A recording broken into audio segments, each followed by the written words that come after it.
Bonjour à toutes et à tous et bienvenue à la Maison de la Presse du Touquet. Nous poursuivons le fil de nos rencontres virtuelles et pour cette 4e interview, c'est le maître incontesté du polar français qui a bien voulu se prêter au jeu.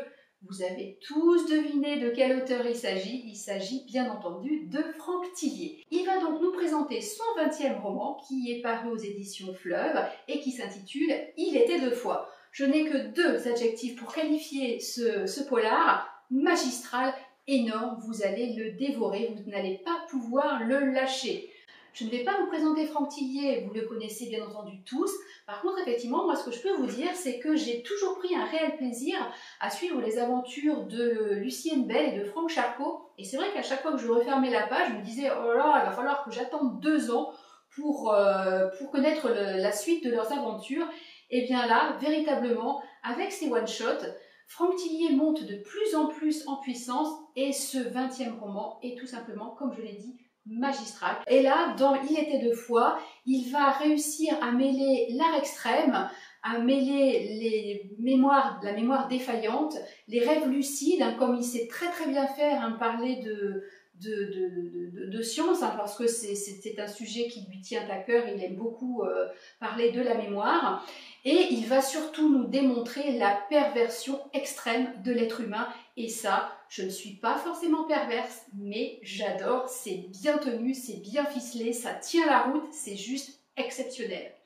Alors, pour la petite histoire, et je vais vous donner un petit indice pour vous donner encore plus envie d'écouter cette interview, et puis de vous procurer le plus rapidement possible Il était deux fois, je n'ai qu'une chose à vous dire, et si dans Il était deux fois, vous trouviez des réponses à un précédent thriller que Franck Thillier a écrit.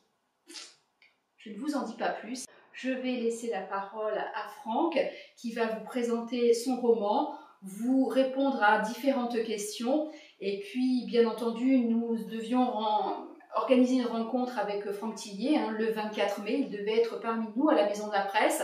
Au regard des circonstances, malheureusement, la rencontre n'a pas pu avoir lieu, mais bien entendu, Franck, eh bien, les portes de la Maison de la Presse sont toujours ouvertes et j'espère véritablement pouvoir organiser une prochaine rencontre avec toi. Alors bonjour, c'est Franck Thillier, je vais donc répondre aux questions. C'est un one-shot, donc un roman indépendant, parce que j'ai aussi une série avec des personnages, Franck Charcot et Lucienne Bell. Alors c'est l'histoire d'un père et gendarme qui s'appelle Gabriel Moscato, qui recherche sa fille disparue depuis 15 jours. On est en 2008, sa fille a un jour disparu dans une forêt, il reste juste son vélo. Et le père la recherche, il s'endort dans un hôtel du coin, à fouiller dans le registre, il est fatigué, il s'endort dans la chambre en 2008. Et quand il se réveille, ce qu'il croit être le lendemain, on est en 2020, il a un trou de mémoire de 12 ans, et c'est horrible pour lui parce que il croit que sa fille vient juste de disparaître et qu'il va la retrouver alors que ça fait 12 ans, et on lui apprend que sa fille, on ne l'a jamais retrouvée. Et donc ce père et gendarme va se rendre compte, et d'un, que sa vie a bien changé en 12 ans, et de deux, il va tout faire pour quand même retrouver sa fille, malgré le fait que les dossiers soient clos et que plus personne n'a vraiment d'espoir de la retrouver. Oui, alors j'aime beaucoup parler de la mémoire dans mes livres. C'est vrai qu'il y a la mémoire fantôme, le manuscrit inachevé, on en parle un peu. C'est un thème qu'on retrouve souvent, mais plus généralement, les sujets autour du cerveau me passionne, et tout ce qui a trait à la psychologie humaine, finalement, et tout ce qui fait de nous des êtres humains. C'est vrai que la mémoire est une partie importante dans la personnalité de quelqu'un, dans son caractère, et elle m'interroge en permanence. Et donc voilà, j'essaye toujours de trouver des angles différents pour raconter des histoires qui parlent de la mémoire, de ce sujet-là, mais sans évidemment être redondant, et c'est toute la difficulté, c'est de trouver des nouveaux angles d'attaque et des nouvelles histoires.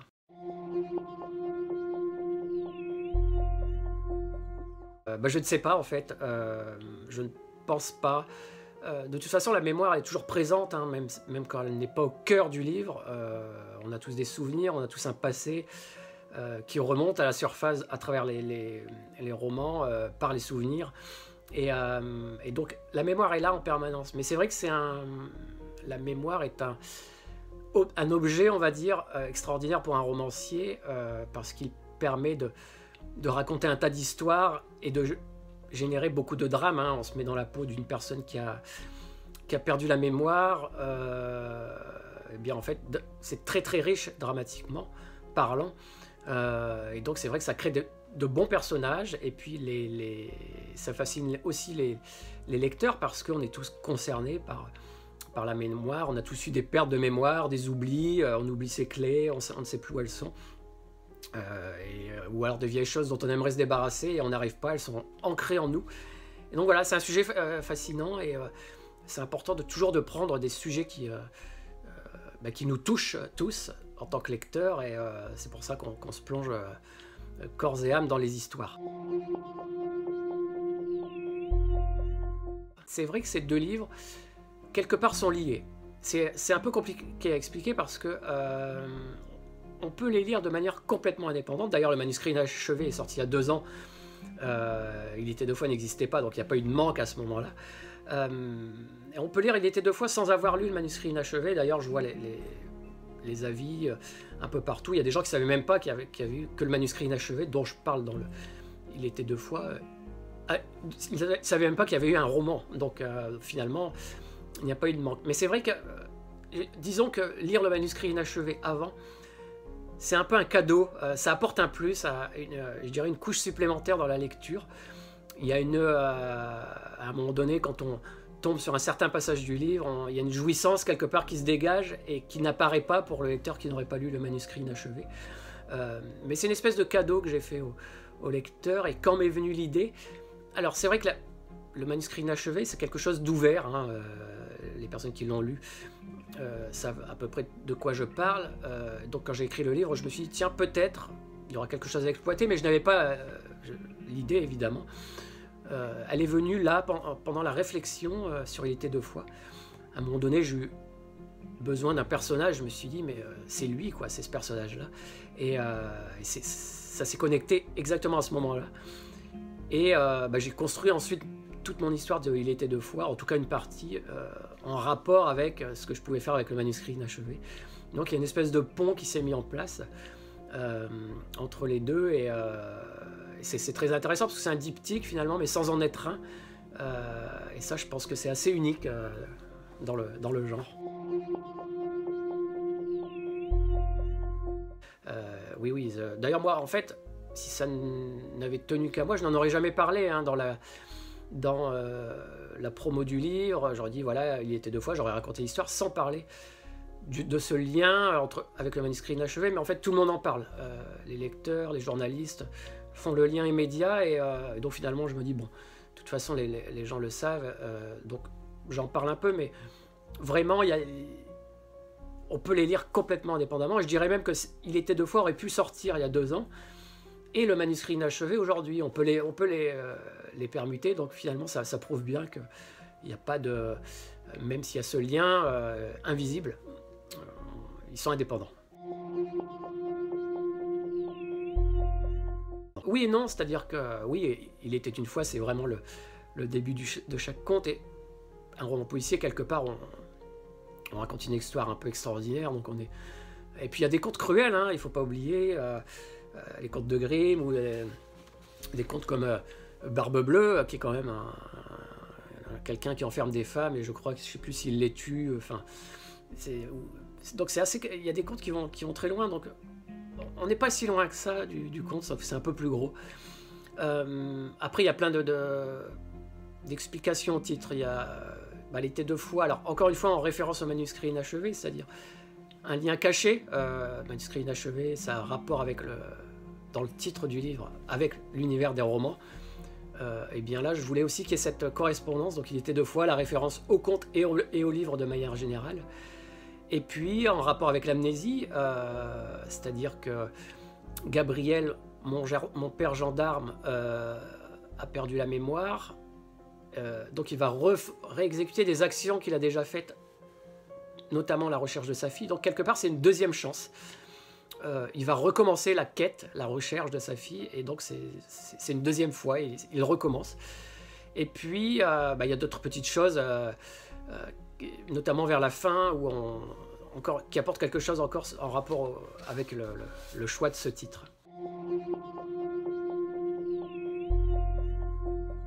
L'art, au même titre que la mémoire, c'est quelque chose qui m'interpelle. Forcément, je dirais de fait, puisque un écrivain, un romancier, quelque part, est un artiste, enfin, en tout cas, on le range dans cette catégorie-là. Il crée des objets, alors notamment des livres, en rapport avec son imagination, avec sa capacité à inventer. Donc c'est de l'art. Donc on s'interroge à ça. Pourquoi on crée? Pourquoi j'ai ce besoin d'écrire des livres? Pourquoi des histoires aussi noires? Donc il y a une interrogation permanente sur l'art. Et alors je l'ai déjà mis au cœur de certaines de mes intrigues, hein, dans Charcot, enfin dans Lucas, il y a des artistes qui se mettent en scène toujours de manière assez sombre.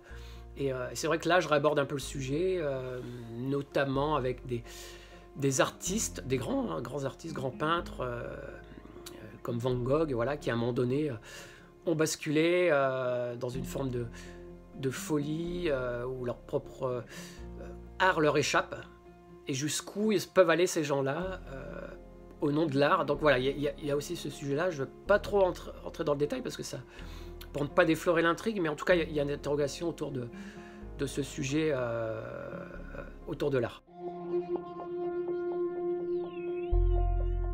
Charcot vieillit un peu, il va approcher de la soixantaine. Alors il est encore bien vif. Ça. Après, on a beaucoup de romanciers qui traînent, entre guillemets, qui traînent de vieux flics. Donc bon, il y a encore de longues années devant lui. Puis il y a toute l'équipe derrière, Lucie qui est un peu plus jeune, Nicolas Bélanger, enfin vraiment l'équipe qui entoure Charcot. Et non, je ne compte pas m'arrêter. Ce sont vraiment des personnages que j'aime beaucoup, les lecteurs les aiment. Et ça me permet d'écrire des histoires policières différentes de Il était deux fois. Ou dans les histoires avec Charcot et Lucie, on est vraiment dans la pure enquête policière, criminelle, avec la brigade criminelle, avec la police judiciaire. Donc c'est intéressant aussi de pouvoir développer ce genre d'histoires-là qui sont plus ancrées, on va dire, dans notre monde, dans notre réalité, avec des sujets toujours qui sont les nôtres et qu'on vit au fil du temps. Donc voilà, pour l'instant je reste avec eux vraiment. Je ne compte pas tuer mon pauvre Charcot. Puis j'ai d'autres idées aussi vous verrez, il y aura peut-être des surprises dans les prochains livres pour continuer à écrire avec ces personnages-là.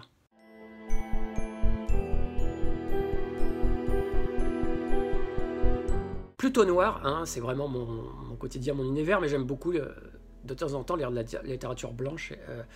Parce que y a d'excellents livres, évidemment, et donc il ne faut pas se donner de barrières. Hein. Je dirais que je suis aux 3/4 littérature noire, mais aussi j'aime bien lire d'autres auteurs et d'autres types d'histoires. Moi, j'écris en silence. J'avais essayé la musique un temps, mais en fait, je ne l'entends pas. C'est-à-dire qu'une fois que je suis plongé dans mon histoire, quand je sors ma tête de ce que je suis en train d'écrire, l'album est terminé, la musique c'est même arrêté, je m'en suis pas rendu compte, donc je me suis dit ça ne sert à rien.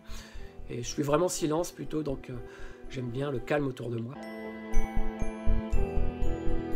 Les deux en fait, parce que le stylo c'est bien, le carnet ça reste, c'est là où je marque je prends mes notes, mes brouillons, donc j'ai tout un tas de carnets qui sont là, et puis l'ordinateur vraiment, hein, ça c'est là où je mets où je fais mes recherches, où je crée mes synopsis, mes résumés d'histoire, et puis où j'écris aussi. J'écris tout à l'ordinateur, et beaucoup de monde le fait aujourd'hui parce que c'est quand même très pratique pour remettre un manuscrit. Les deux. Voilà, j'essaye d'aller le plus loin possible dans la création de mon histoire, en l'imaginant. Voilà, j'essaye d'avoir une idée très précise avant de commencer à taper mes premiers mots. Je dois savoir ce que va raconter le livre, comment il va démarrer, quels seront les grands moments d'intrigue et les grands rebondissements, les nœuds dramatiques principaux, et puis après je me mets à écrire, essayant de rejoindre un peu tous ces points entre eux, et là c'est là où il y a de l'inspiration aussi, hein. On essaye de rejoindre le point A, le point B, le point C, mais parfois on diverge un peu parce qu'au moment où vous écrivez, il y a quelque chose qui... le personnage s'empare un peu de vous et fait un peu ce qu'il veut, et il faut le suivre, et puis essayer de ramener un peu, de retrouver le chemin qu'on s'était fixé, mais ça dérive tout le temps, et heureusement, c'est ce qui fait que ça reste toujours une surprise d'écrire un livre. Encore une fois, les deux. J'aime beaucoup lire mes confrères français parce que je trouve qu'il y a une bonne, vraiment une belle équipe aujourd'hui en France, une belle diversité dans tous les genres du polar, que ce soit le polar, ce qu'on appelle polar rural, qui se passe dans nos campagnes, polar historique, le thriller, le roman suspense, l'horreur. Enfin, il y a des auteurs pour tous ces genres-là, donc c'est très très bien. Puis oui, les classiques, parce que on a beau les avoir lus en étant plus jeune, on est passé à côté la plupart du temps, et c'est bien d'y revenir parce qu'on a un œil différent 20 ans ou 30 ans après, et ça permet de les apprécier à leur pleine valeur. C'est compliqué, je les aime tous les deux. Alors j'ai créé Charcot en premier, j'ai quand même une affection pour Charcot, qui est quand même le premier personnage que j'ai créé en écrivant, et c'est vrai que je suis plus connecté à lui, mais Lucie aussi, quoi. C'est difficile de choisir. Hypermnésie, c'est la faculté de tout retenir. On pourrait croire que c'est génial, mais en fait c'est plutôt handicapant parce que il faut bien imaginer que le cerveau des hypermnésiques ressemble un peu à un grenier fourre-tout où il y a plein de choses inutiles. Et l'amnésie, c'est assez terrible à vivre, donc je choisirais quand même l'hypermnésie si je devais avoir qui est plutôt quelque chose d'assez positif, alors que l'amnésie c'est que du négatif, et d'oublier un pan de sa vie c'est assez terrible. Et je réponds aux questions tac au tac. Dans les classiques, je dirais Germinal, et puis dans les polars, je dirais Misery, le huis clos parfait pour moi, et j'aime beaucoup les huis clos. Seven, qui est quand même un film prenant du début à la fin sur des tueurs en série, et c'est ce qui m'a vraiment mené un peu au genre, je dirais. Je dirais plutôt une bande originale, la bande originale de Memento, de Christopher Nolan, que j'aurais pu citer comme mon film préféré parce que j'adore ce film, j'adore sa construction. Je conseille aux gens de le regarder parce qu'on retrouve un peu dans la construction. Mes livres, voilà, il y a quelque chose qui ressemble, et vraiment c'est un chef-d'œuvre. Donc la BO, si vous la retrouvez, vous pouvez l'écouter. L'acide, c'est pas mal, et les gens qui liront Et l'été 2 fois comprendront l'utilité de cette arme. Le crime que je réaliserai une fois mort, c'est-à-dire parce qu'on ne peut pas être jugé. Et, il faut trouver la mécanique, mais ça doit être faisable. Oui, mais je serai obligé de vous tuer, donc il vaut mieux que je le garde pour moi. C'est un plaisir de répondre à ces questions, faute de pouvoir se rencontrer en vrai. On essaye de s'arranger avec les moyens du bord, et j'ai hâte de tous vous retrouver quand on le pourra, sereinement et sainement. Mais en tout cas, passez un bel été, lisez, c'est important, ça nous a permis de nous échapper pendant le confinement, et on s'évade toujours en voyage avec les livres, donc n'hésitez pas, et puis je vous dis à bientôt. Au revoir.